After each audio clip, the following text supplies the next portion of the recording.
What's going on, everyone? This is Zach with Prospectrix. Today I'm joined by Chris Martinez as he gets ready for his January 31st fight. We talk about his mindset going into his camp, how his game has evolved, the pressure, expectations, and what a perfect performance looks like to him on fight night. Let's get right into it. Could you give us your name, age, and the weight class you compete in? My name is Chris Martinez. I'm fighting at 155 pounds, 150 pounds, featherweight catchweight fight. And I train out of Fight Academy Pasadena, and I'm 30 years old. For people who may not know you yet, how do you describe yourself as a fighter and as a person outside the cage? That's a good question. As a person, I think everybody would say I'm genuine, I'm caring, I'm friendly, I'm funny. I don't know. I could just fit in anywhere. I'm a people person.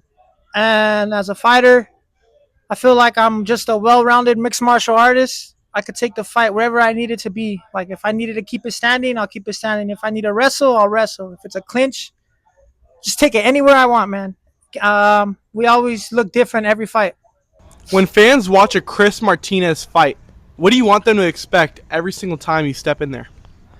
Every time I step into the cage, fans can expect just high level MMA, just mixing it up, striking to takedowns, to getting back up, scrambles, just entertaining, smart, and a well-rounded mixed martial artist. That's what you could expect to see. You're known for bringing entertaining fights. Does that come with a mentality when you step in the cage? Honestly, no. What's on my mind is just stick to the game plan. Just my coaches always tell me this is the game plan. We're going to stick to it.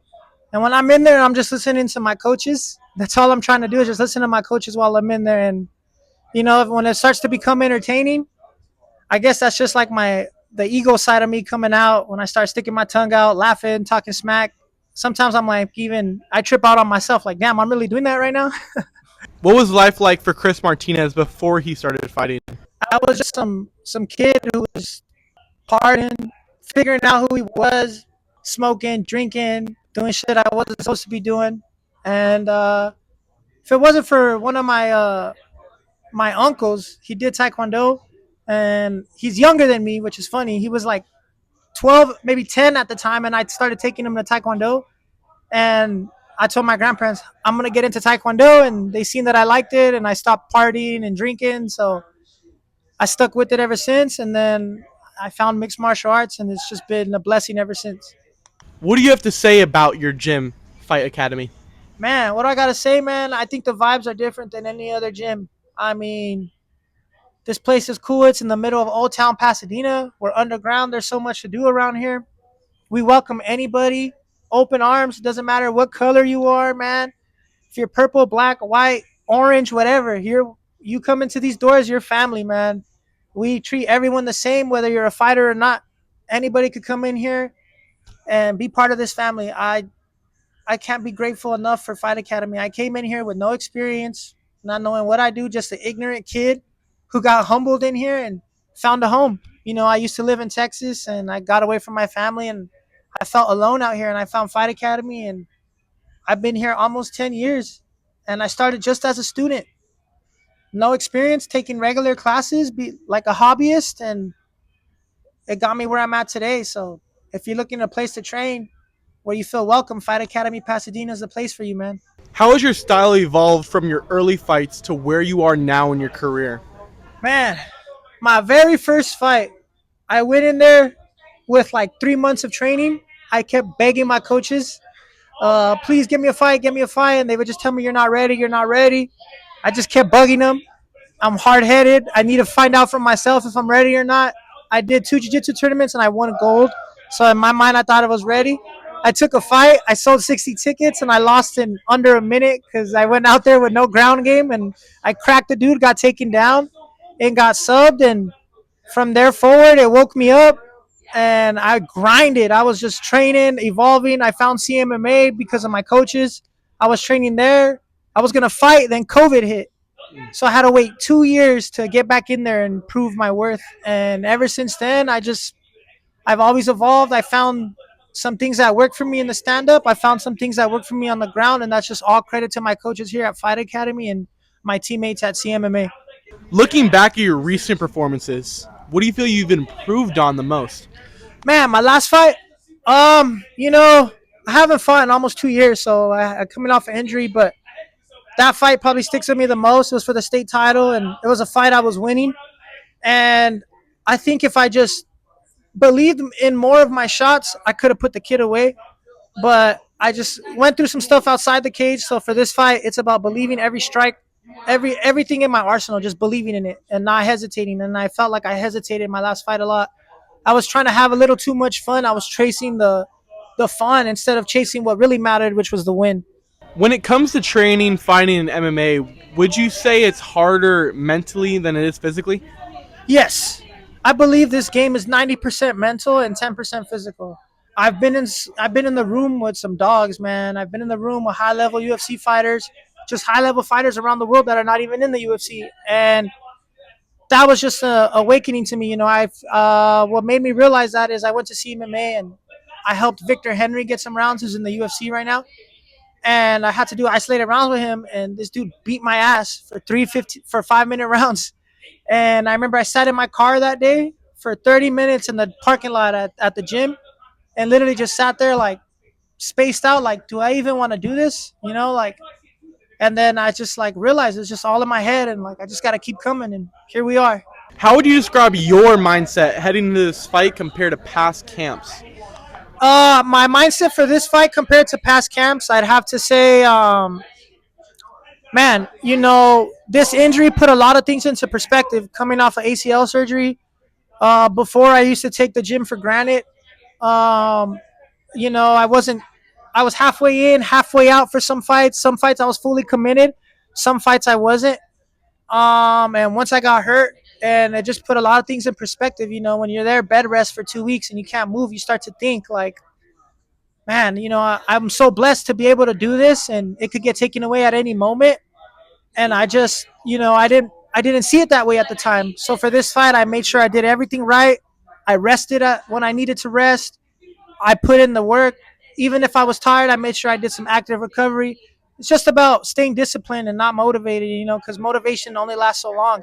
Discipline is what gets you where you're at. And me staying disciplined and just staying on the grind and making sure I'm always training and not finding an excuse to stay out. And it's going to show this fight.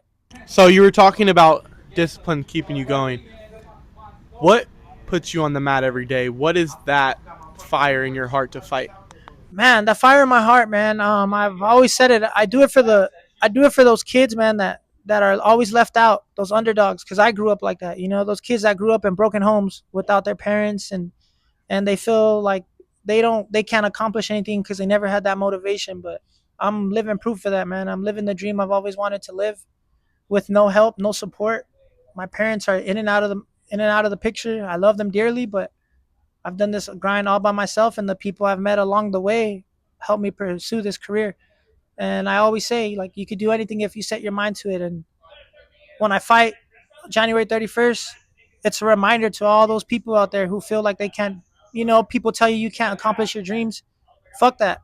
Like, I'm living proof of that. If I could do it, you could do it. It's all about your mindset, man. January 31st is coming up fast. Yep. How has this camp gone for you overall? Man, this camp, it's been it it's been great. You know, it's probably, you know, fight camps are always tough, right? You deal with like little nagging injuries here and there, exhaustion. Um, you get these cravings. You know, you can't eat what you want. It fucking sucks. But you know, I've just I'm just blessed now. Like, I just feel so blessed to be able to train now. You know, ever since this injury, I didn't think I was gonna fight again. I was like, oh man, nobody ever comes back the same after ACL. And there were some things outside of fighting that made me think I wasn't gonna fight. I had to get my money right. I hadn't got into a car accident. I didn't have a car for almost a year. Like, I was struggling, man, and I was depressed for a while. But I just everything that's comes with training camp, the highs, the lows, the good, the bad, I've just embraced it all, and I feel like all that's just gonna show in the fight, man. Whether the fight is going good, whether the fight is going bad, I'm gonna come out on top, and it's gonna show.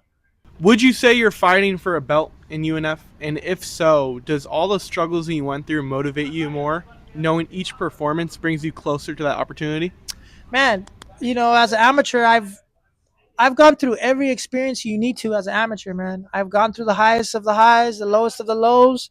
I've dealt with shit referees. I've dealt with shit judging. I've I've been through it all, man. I've won a belt. I've lost belts. To me now, this amateur career is just embrace everything that happens in there. Just embrace it all. So, the goal is to win, but win or lose, I'm gonna give it my all, and I'm just gonna go through it for all the experience, man. That's it. These fights don't count, so I'm just getting all the experience I can to be a pro fighter. When you visualize fight night, what does a perfect performance look like to you? Man, man, I do visualize this a lot. Perfect scenario, I go out there untouched, perform at a high level, and just make it look easy. But I do see this fight going past the first round. I think my experience is going to play a big part, and I think I'm going to go out there and I'm going to dominate. First round's going to be tough. Second and third round, I take over. I don't, I don't see him showing me anything I've never seen before. How do you handle the pressure, especially after the expectations coming back from an injury? So, how do I handle the pressure? I believe in my training. I make sure I put my body through hell and back. Because once I get in that cage, I know I'll have in my mind I did everything I needed to do to perform at the level I need to.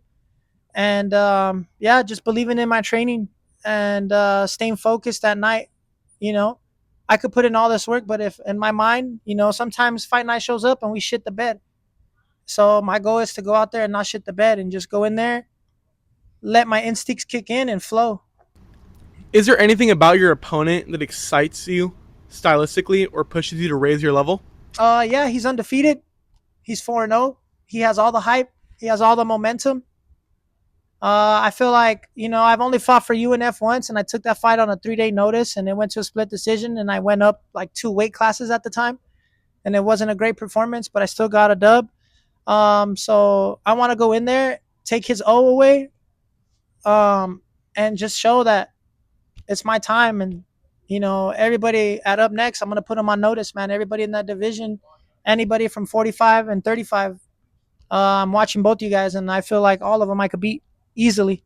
Outside of the win, what are you trying to prove to yourself in this fight? Outside of the win, what I'm trying to prove to myself is that I'm high level. You know, all those negative thoughts that come into your head, every fighter will tell you this. There's always that little voice in the back of your head. Can you do it? You can't do it. Oh, you didn't train hard enough. You're not good enough. Just blocking all that shit out.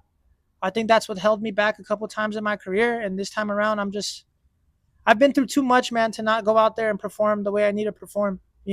Everyone tells me I got all the skills.